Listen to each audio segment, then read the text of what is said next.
Ah, no. I did not think it would be that explosive. Oh gosh, I've got beer all over the floor of my room. Would you believe it? I brewed this beer myself. In fact, I didn't just brew this beer, we've got about 100 of them. And it actually tastes good. Over the past few months, I've been learning how to brew beer. It's such an interesting process, and in this video, I'm gonna show you exactly how beer is made. Anyway, let's go back in time a few months to when I knew nothing about beer. This looks like a brewery. Oh, it is, oh gosh.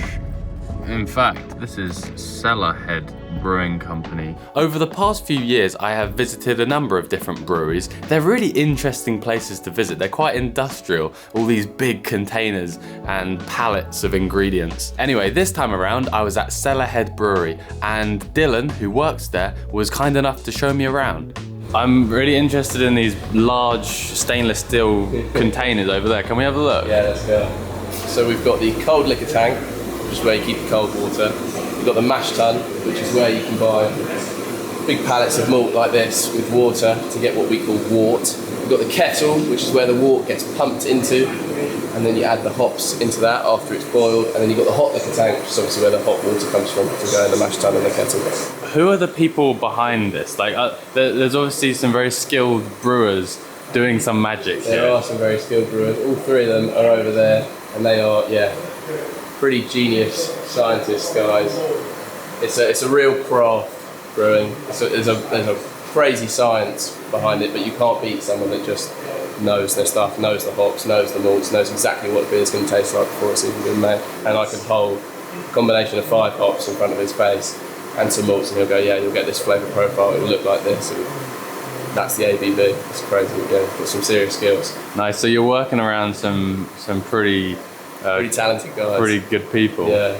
So I asked a stupid question earlier. I said, what does FV stand for? And it stands for? Fermentation vessel. So we've got 7 at the minute, planning to get more. I think they're all full of beer. We could try some actually. That's yeah? a good idea. Do you want to try some? I mean, I'm not going to say no, that sounds amazing. There we are. So that is going to end up being flapjack or oatmeal stout. Wow. So it's made from oats? It's got oats in it, and it's got 40 kilos of golden syrup in it. So that was only brewed last week, so it won't taste like a beer yet, neither will it be alcoholic. Okay. So this just came straight out of that tank? Wow, that tastes amazing. Yeah, super sweet. Yeah. That is so good. To make it all takes the same amount of time. It's the actual fermentation process that can differ. So we've got an English Pilsner that we normally leave in from anywhere from 5 to 8 weeks. So that's just ready when it's ready. It also depends on the ambient temperature. So when it's colder outside, it takes longer to make. When it's warmer, it takes shorter to make. We've got the all singing, all dancing canning machine. Cans get loaded up onto here, a turntable, which filters them through here. They get purged with CO2 and then filled with beer.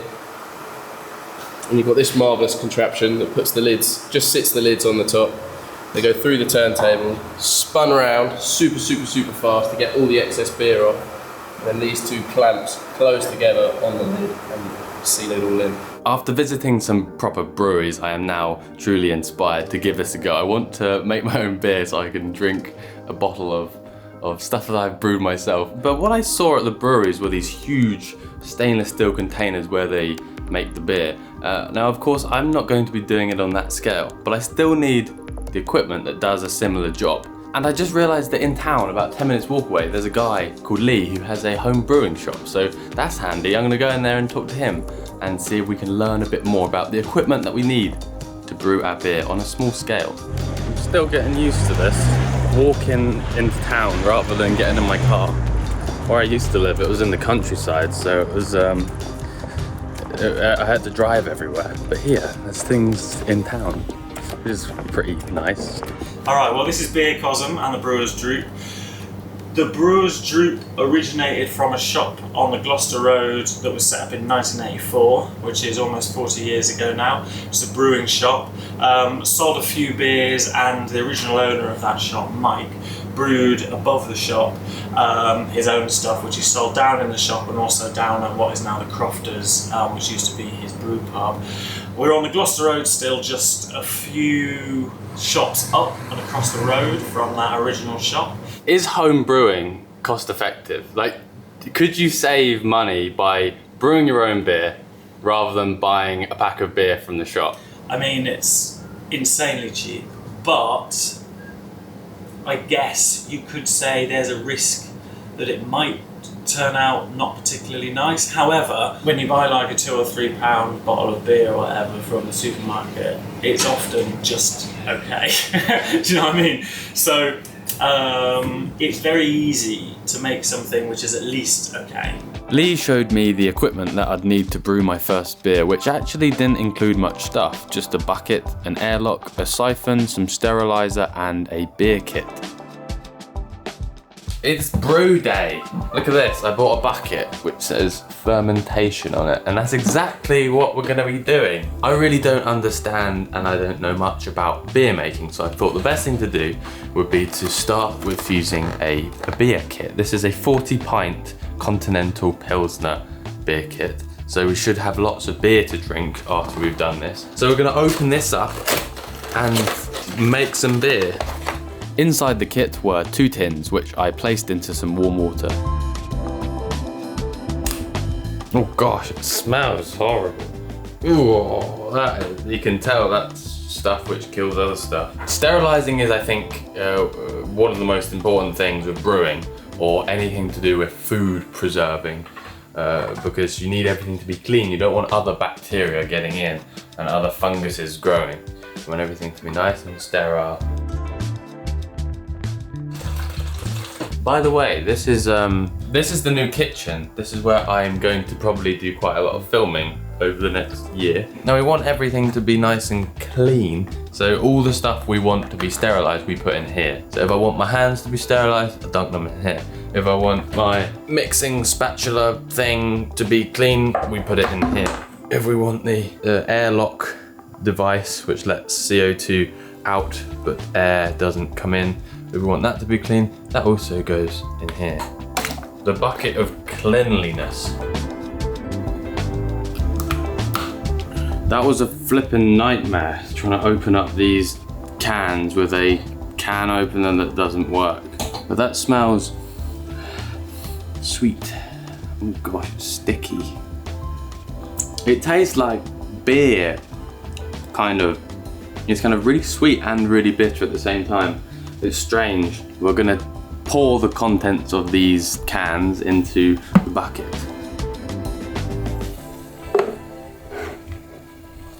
Number 2.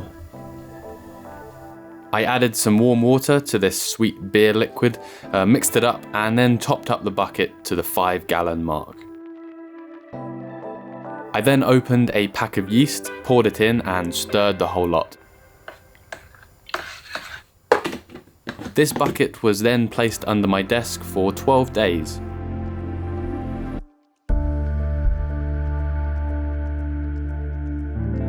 Oh, that's a lot of beer.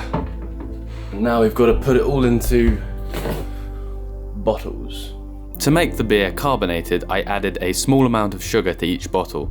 This sugar would allow a second fermentation to happen, but because the bottles were now sealed, the CO2 would be trapped inside and make the beer fizzy. I can't quite believe it.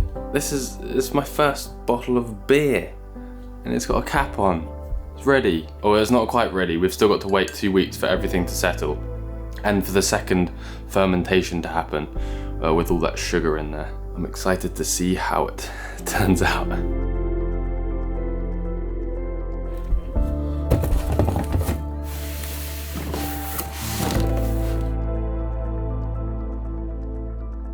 This is the first beer I have ever made in my life.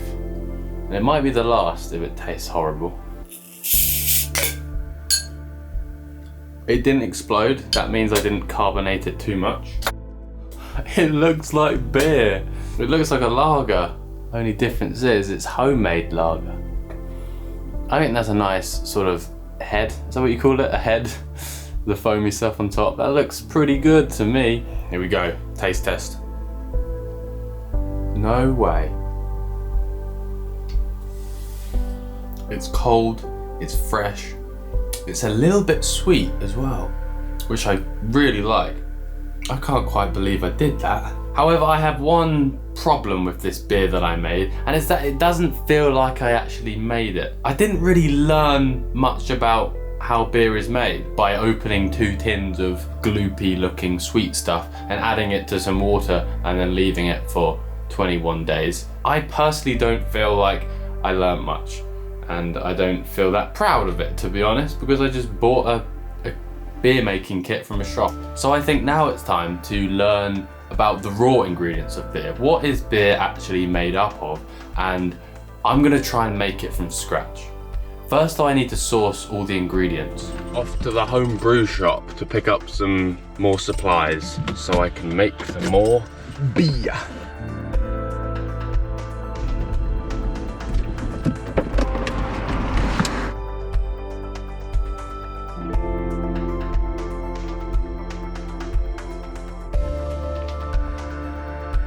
I've got loads of stuff. I've got measuring jugs, lots of ingredients, mesh bags, sanitizer, a few different types of yeast.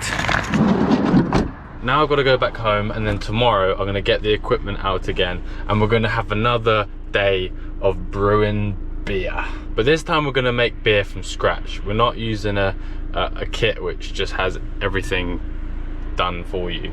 I'll see you back home in the kitchen. Before we get going and start brewing our second batch of beer, we're going to take a look at the ingredients, because it's kind of mind-blowing that there's only 4 ingredients involved in beer making, but you've got so many different combinations. It's like a padlock, you know, you've got 4 numbers, but so many different options to create with those small amount of ingredients. Starting with water. Beer is made up mostly of water. It's the thing which carries all the flavours from the other ingredients. When we drink beer, we are mostly drinking water. Now, I have heard that brewers do get rather technical with their water.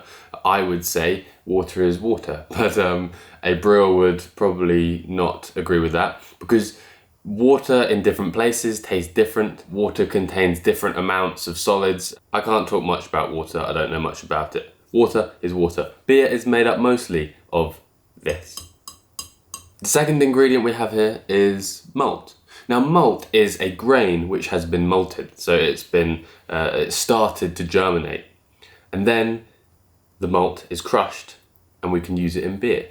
This is barley, which I think is the main grain used, but I think wheat, oats, corn, they are also sometimes used in beer making. But this grain, this malt, is where we get all the fermentable sugars from, because the yeast that we add later will need to eat something, and it eats the sugars, and the sugars all come out of this grain. Now, there are so many different types of grains you can use, so many different varieties and different ones that you can play around with. When I was in the brewing shop yesterday, there was just so much choice. It was actually crazy how many different types of malt you can find.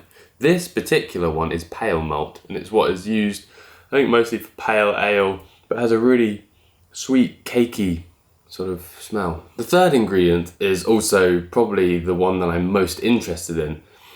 These are hops, and they smell incredible. If you put your nose to that and take a whiff, it will remind you of beer. It's where a lot of the flavour and aroma comes from in beer, and also bitterness. Hops are known for adding bitterness to beer, and you can have very bitter hops, or you can have not so bitter hops, and you can add these hops at different times through the boiling process to give off different flavours. It's a whole nother world of information to take in. But much like the grains, there are so many different varieties of hops. I actually visited a hop farm the other day in Kent. They had actually finished their harvest for the year, but I still got a tour around the place with a guy called Glenn, who very kindly showed me a little bit about the process and where these hops come from. Hops are a plant that's used in the brewing process to generate characteristics in beer, ranging from bitterness right through to aroma. They are the flower, or the cone, which is produced in August to September. So this is one of our gardens called Peakland. We have 2 varieties grown here. We've got Fuggle and Challenger. Fuggle's a classic English aroma hop with minty floral characteristics. And Challenger it's introduced in the 60s. It's a dual purpose hop, so it can be used for bittering and aroma as well. It gives off like this kind of tobacco-y cedar aroma, and it's widely used in the UK brewing industry. Both of these are. In total we have about 13 hop gardens, total acreage of about 40 to 50 acres. So hops can last for about 40 years, so they only need to be planted once. Once they're planted, a thing called a screw peg is put next to the plant. This allows us to attach a string which goes up to the top hook on the top of the wire there, then comes back down and goes onto the other one. It's like a continuous piece of string that's going right the way to the end of the row. In the spring, they then start to work their way up the string, following the sun. And then once they've climbed up to the top of the wire, that's when they start to lateral, and that's when you get hops appearing. Their hops appear as kind of little flowers that then get pollinated by the male plants. Throughout July and August, they become cones. Glenn just picked some hops that were still growing on a vine, and the smell is crazy. It's fruity. You wouldn't think this thing here would smell of all sorts of different fruits. This is a huge unit you got here. Once the hop vines are picked, they are then taken into this huge warehouse and put through this giant machine, which separates the hops from the rest of the plant. In order to preserve the hops, they are then dried in these kilns before they are baled and shipped out to the customers. So this is the product once it's been dried and ready to be used by brewers, right? Yeah, so it gets dried and pressed into these bales. So this is ready for brewing now. Drying preserves the hops so they can stay in a certain state for a certain amount of time, just like preserving spices. If you get them and rub them like that in your hand, you feel the oils in there, but also you have a smell. Oh, it smells amazing. They're light, floral, kind of slightly fruity. Yeah. This one's earnest. What you smelled earlier. If you rub this one. Ooh, really fruity compared to that one. So just put them in this container. And just keep this container stored in the fridge. It should keep them nicely. Thank you. It's okay. So here are the hops that I got from Hookins Hop Farm in Kent. These are Cascade hops, and I think these are often used in pale ales. So seeing as I have some pale malt here and also these Cascade hops, I think I'm going to try making a pale ale. But first let's look at the final ingredient. In this little packet here is some yeast. Now what is yeast? It's a fungus. It's a living thing which you add to the mix of hops, grain and water. Yeast eats sugars, and then the byproducts are CO2 and alcohol. So you get fizziness and you get alcohol content. And as with the other ingredients, you've also got so many different types of yeast. I didn't have a clue what type of yeast to pick up, but this one here, it says can be used for pale ales. So I thought, nice, I'll grab that. So now that we know a little bit more about the ingredients, shall we make some more beer? Well, I'm going to attempt to make beer from scratch this time. You know, last time it was cheating. This is exciting. Let's do this. Let's boil up some beer. First thing I need to do today is some cleaning, sterilizing. I bought this no-rinse sterilizer from the brew shop, which means you can sterilize stuff and you don't have to rinse it off with water, which is super handy. It's sodium percarbonate. Anyway, everything that comes in contact with the beer after it's been boiled needs to be sterilized, because the boiling process will also kill off everything. 1, 2, 3.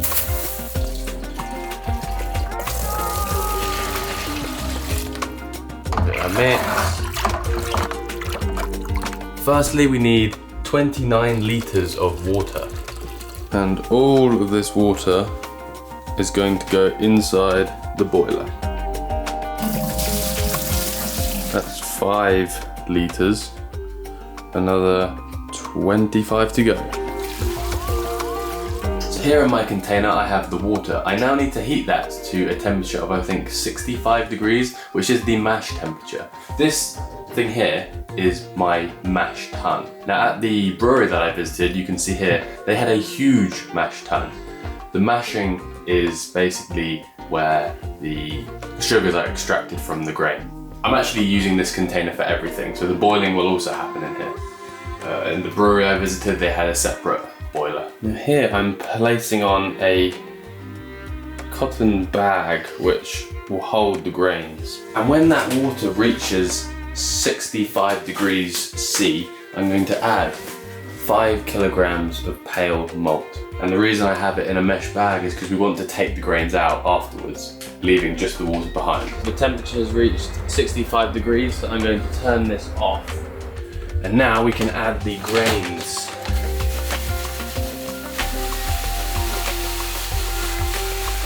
I didn't think about the water displacement.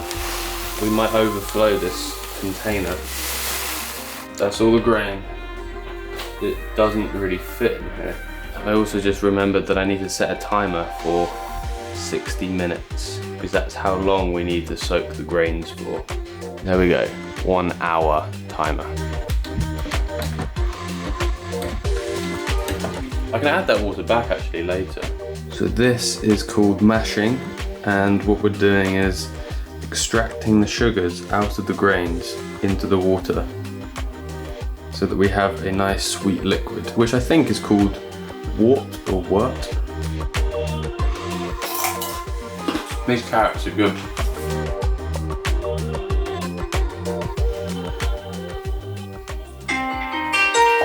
Oh, that is the hour timer going off, which means the mashing is done. Oh wow, that's quite handy. Didn't realise it did that. I'm going to try and let as much of this sweet water drip off. And put this in a bucket. Now we need to turn this boiler back on. Oh, my fingers are sticky. Sticky because of all the sugars that have come out of there. So now we've got to boil this for 60 minutes, and that's when we add the hops. I actually want to try this, see what it tastes like. Oh my goodness, that is so sweet. That's amazing. I love the taste of that. That's so good. I think I might prefer that to beer. The boiler has started to boil, which means we can now proceed with the hop adding.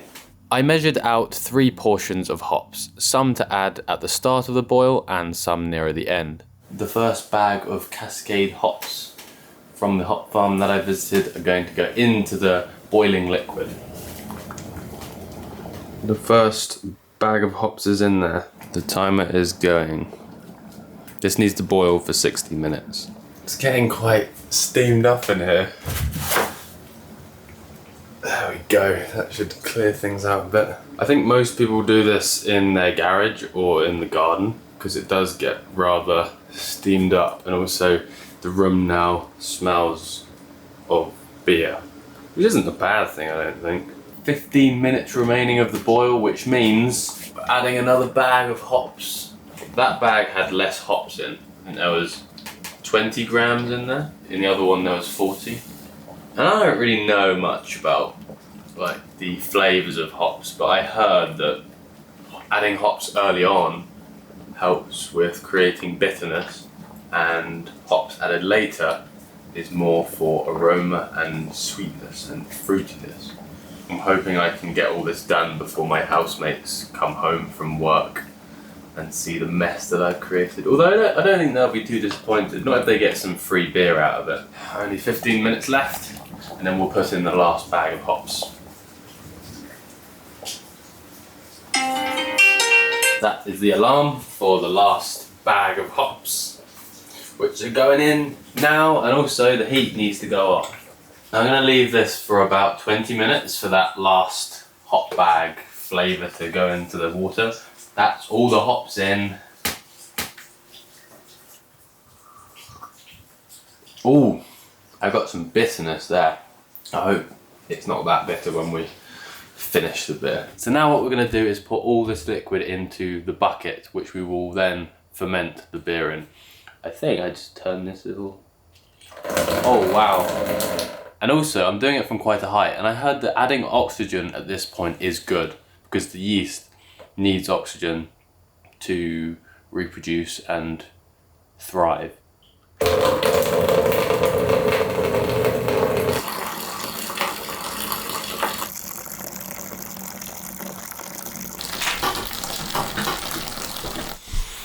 So this next process I've heard is very important, and it involves chilling the liquid down to the temperature where it can ferment at, because currently it's too hot. I think it would probably kill the yeast. I'm going to add cold water into the sink and also ice. We want to get the temperature down as quick as possible. So the sink is full of ice. The bucket is hopefully cooling down. I took a small sample of the liquid and used this interesting device called a hydrometer to find out the density of the liquid. Basically, a liquid with more sugar is more dense. This measurement will come in handy once the fermentation has finished, as we can then use the two different readings from before and after the fermentation to find out the alcohol content of the beer. It's taken about an hour and a half for this liquid to cool down from boiling to just under 40 degrees. Now it says on the back of the yeast packet, for optimal results, ferment at 30 to 40 degrees. So I guess this yeast won't die if I put it in there. Now I'm sure if there are any brewers watching, you're probably shouting at your screen saying that it's taken way too long for this to cool down, or that I'm adding the yeast too early or something. Please let me know in the comments what I'm doing wrong, what I'm doing right, because I quite frankly don't have a clue. Anyway, I'm going to add the yeast. Get it in there.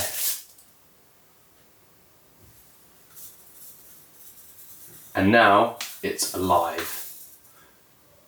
The beer is now brewing. I give it one little last stir. The lid on the bucket. I'm adding this airlock to the top of the bucket, and that is necessary so that CO2 can escape. The CO2 will go up there, past the water and out, but oxygen won't be able to get in, and nothing will be able to contaminate the beer. This now needs to sit at, well, the yeast packet said between 30 and 40 degrees for optimal conditions. However, nowhere in the house is that hot. So it's going to go in my room at whatever temperature my room is at. It's been a long day in the kitchen, brewing beer. I'm kind of done now. Okay, there we go. The beer has been under my desk for only a couple of hours, and look at it bubbling away. The yeast is working away, eating the sugars, releasing CO2 and creating alcohol in there. It's working, something's working. Oh look, it just stopped. Alex here reporting in the middle of the night. I can't sleep because there's just an ongoing bubbling in my room. I don't know if you can hear it, but it is bubbling so loudly. Good news is though, my room smells of beer. So this big bucket of fermenting pale ale has been sat under my desk for 5 days. The bubbling was crazy for the first few days, and then the last couple of days it's really stopped. It still does the odd bubble here and there, but I'm just going to take a little sample now and check the gravity to see how much of the sugar has been converted into alcohol. It smells of beer. It actually smells of pale ale, which is good because that is what I'm trying to make. But it does have a slight sulphur smell, like rotten eggs. But I mean, it's not very strong. But I heard that the sulphur smell comes from something called DMS, dimethyl sulfide. It's considered an off flavour in beer, but it does naturally happen during the fermenting process and also during the time where you're extracting the sugars from the grain. But I don't think the beer is ruined because of it.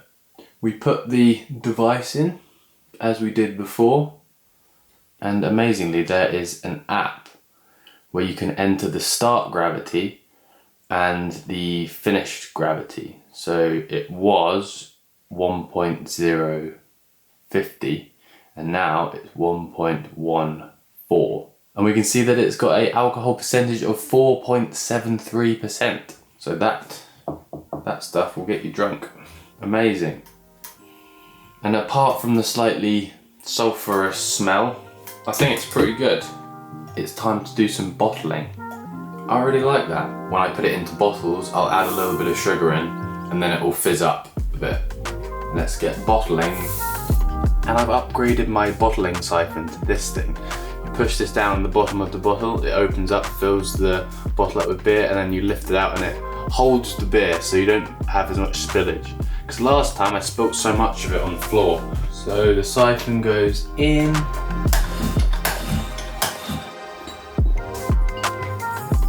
Oh, it's working! Yay! We just filled a bottle with the pale ale. So in there you can see all the yeast. Fixing the bottle caps is definitely one of the best parts. It's like all this hard work is finally come together and we have a finished bottle of beer.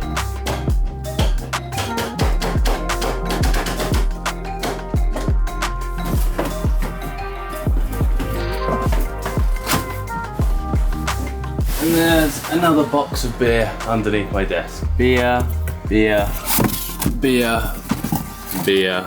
There's a lot of beer under here. So we're gonna leave those bottles to carbonate and they'll be ready in probably a week or two.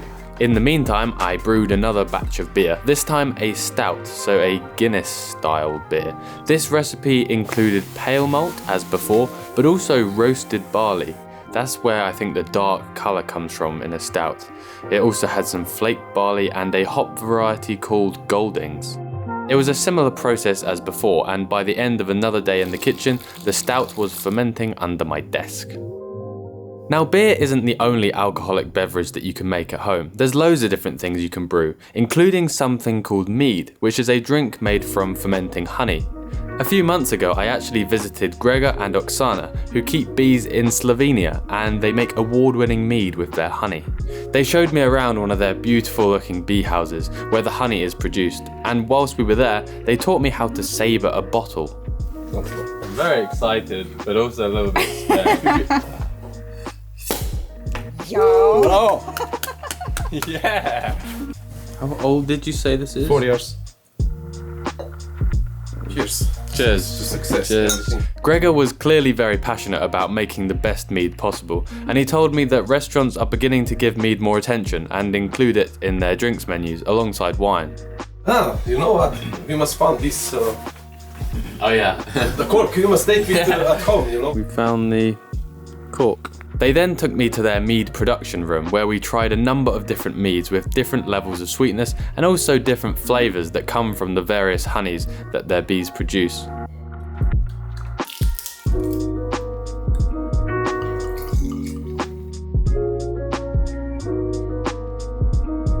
And now I really wanted to make some mead. I actually keep bees here in England, and this year my bees produced over 60 kilograms of honey. However, I got carried away and sold all of it, so I don't actually have any left to make mead from. So I planned a trip up to North Wales to meet a fellow beekeeper called Lawrence, who has a company called Black Mountain Honey. So in this box here, going to put 6 jars of our heather honey. It's foraged just up the road, about 3 or 4 miles away in a place called Llandegla. Take the bees up there in August every year, and the bees stay up there for about 4 or 5 weeks, and they produce this heather honey, which is thixotropic, which means that it doesn't spin out very well from the combs and is like a gelatinous kind of texture. Really, really nice flavour though. Lawrence also has given me some gifts. I'm really excited to try this. This is, wait, what exactly is this? So it's honey that comes from our bees, and then we get Scotch bonnet chili peppers from a Welsh farmer, and then we mix it with apple cider vinegar. And if that wasn't enough, Lawrence sorted me out with a new beehive. I've picked up the honey from Lawrence and now I'm driving back home to Bristol. I got 2 different kinds of honey, so we're gonna make 2 batches of mead. I'll see you in the kitchen. I sanitized some fermenting containers, then mixed about 1.5 kilograms of honey with 1 gallon of water. And then we just gotta mix it all up and dissolve all the honey into the water. It's the same kind of principles as beer making. You're creating a sweet, liquidy substance that you then add yeast to, which ferments. So it's kind of the same thing, although with the mead, you don't go through a boiling process when you add the hops with the beer. This is simply mixing water with honey, adding the yeast and the nutrients, and then just leaving it to ferment. I think this is more like winemaking. So I've got the yeast nutrients. It says 1 level teaspoon per gallon. That is food for the yeast. That's dissolved. That's going in. I then transferred the liquid into the glass fermenters. I measured out 2 grams of yeast, which is apparently how much you need for 1 gallon of mead. So I'm going to pour that in the top.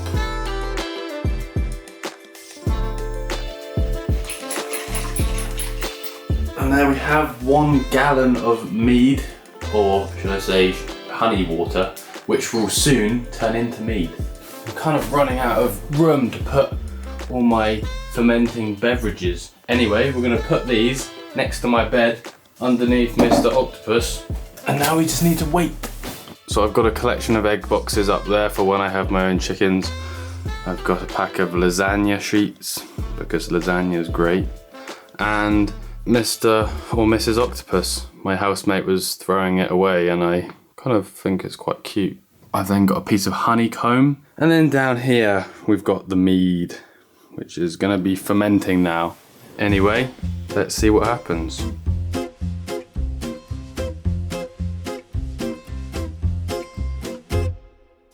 Hey everyone, it has been, let me just check, 13 days since I started fermenting the mead. The bubbling has slowed a lot in the past few days. Now today I'm going to do something called racking.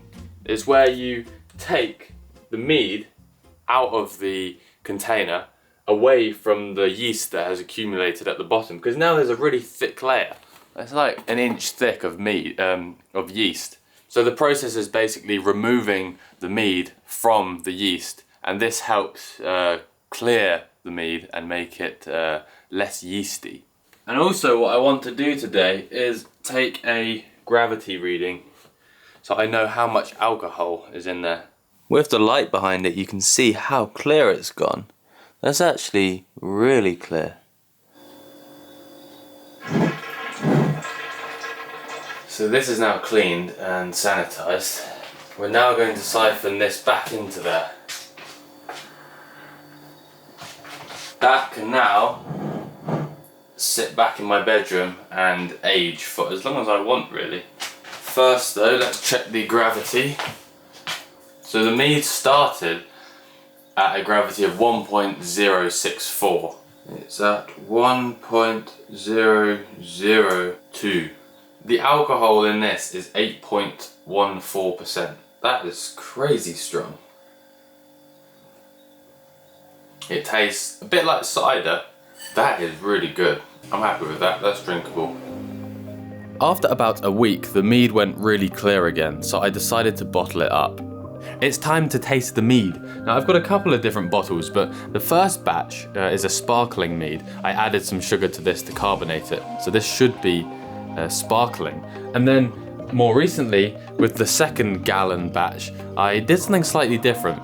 When the initial fermentation finished, it tasted quite dry, so this one here is very dry. It's not sweet at all because all the sugar was converted into alcohol, and there's not really any sweetness in this one. However, with this one, I've labelled it super sweet heather and maple syrup mead because when the fermentation had finished, I added something called potassium sorbate. It's a fermentation stopper.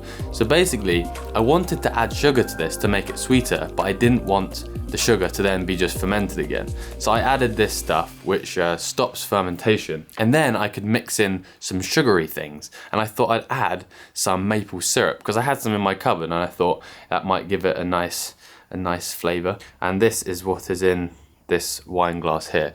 Some very sweet mead. I think I might have over sweetened it. Right, let's give this stuff a go first. The super sweet mead that I back sweetened with maple syrup.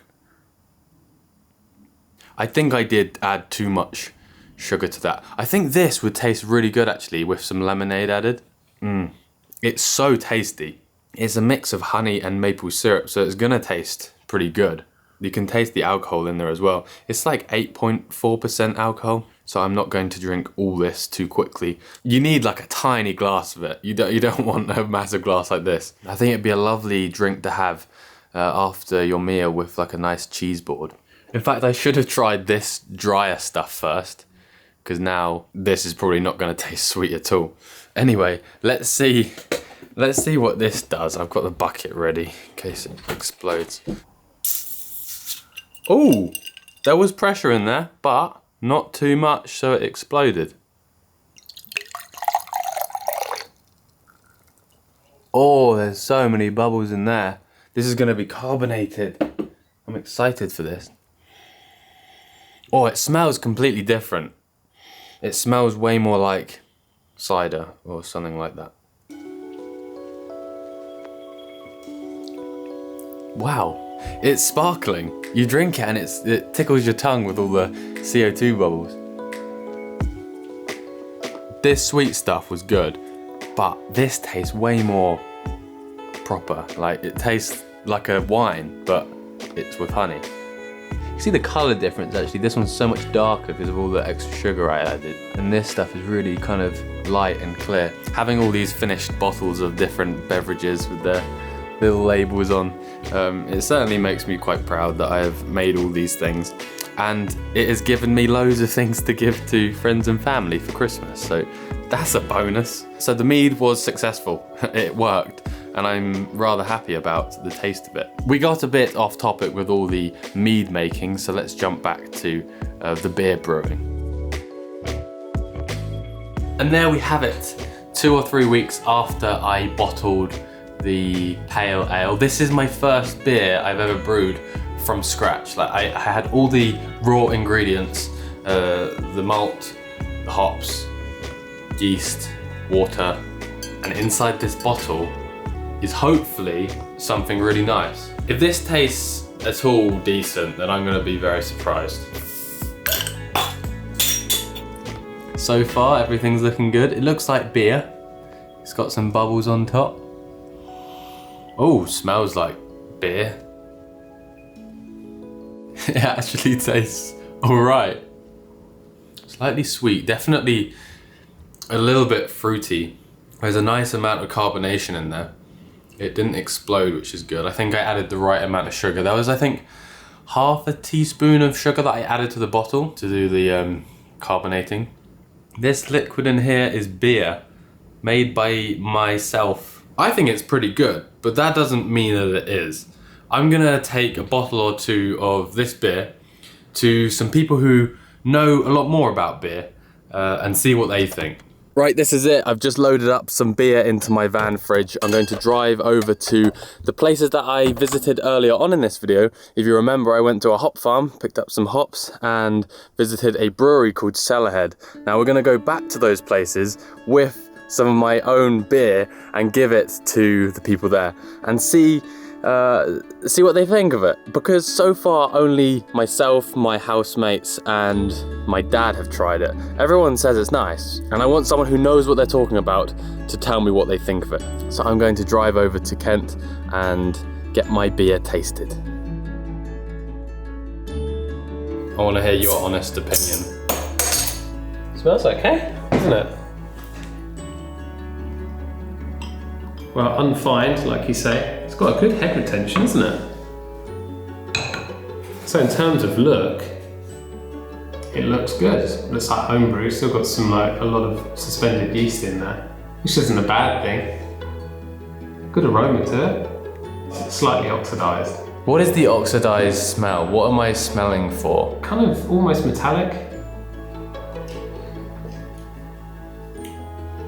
It tastes good though. Tastes like a pale ale. Well done. Brilliant for, well, it's your first time homebrewing? This was my first beer I made, like all grain. Yeah, brew. well, mine got spat out. It's a great first homebrew. Yeah, the taste is quite, slightly crisp. Nice bit of body to it. But yeah, very drinkable. Slight residual sugars in there, so maybe that suspended yeast in there. If you warmed it up, it'll probably start kicking off again. Is it an approved home brew? Yeah, you did well. Yay! It's the hops. You know, I'm actually quite nervous.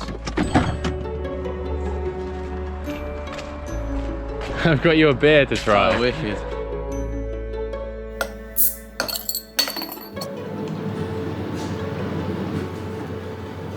Ooh.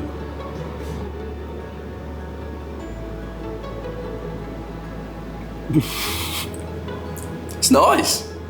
That's actually nice. Yay! Tastes like one we do. I just took one of your beers, poured it into a bottle. I really like it. Do you know what percent it is? I think it was 4.8. Nice floral notes. A little bit of grapefruit, but I think that's the Cascade. That's the Cascade hop.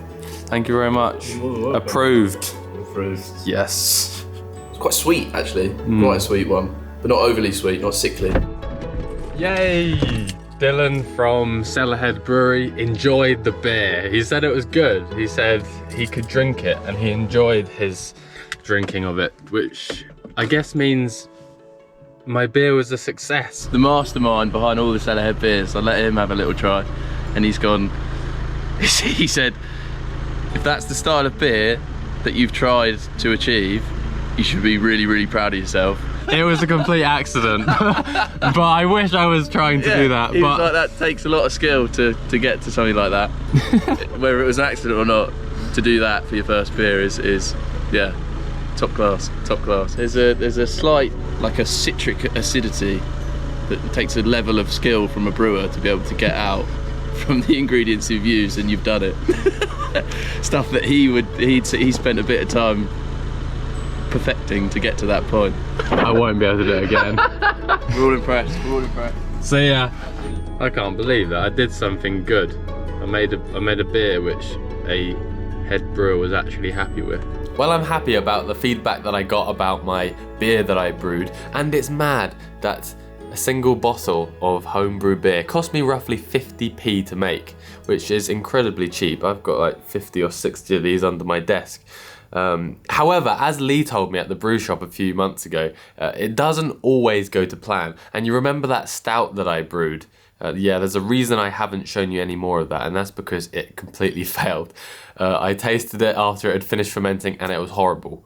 So that all got poured down the sink. But in all, it was a really interesting process. If you have the time and space, I would definitely recommend you give it a go. Thanks so much for joining me on this beer making journey. I hope you've enjoyed watching and maybe learnt a thing or two about beer. Don't forget to click subscribe to not miss another video because I'm going to try and keep posting more videos next year. My next video is going to be skiing. I want to go back out to the Alps and make part 2 of learning how to ski. So stay tuned for that. See you everyone. Thanks for watching.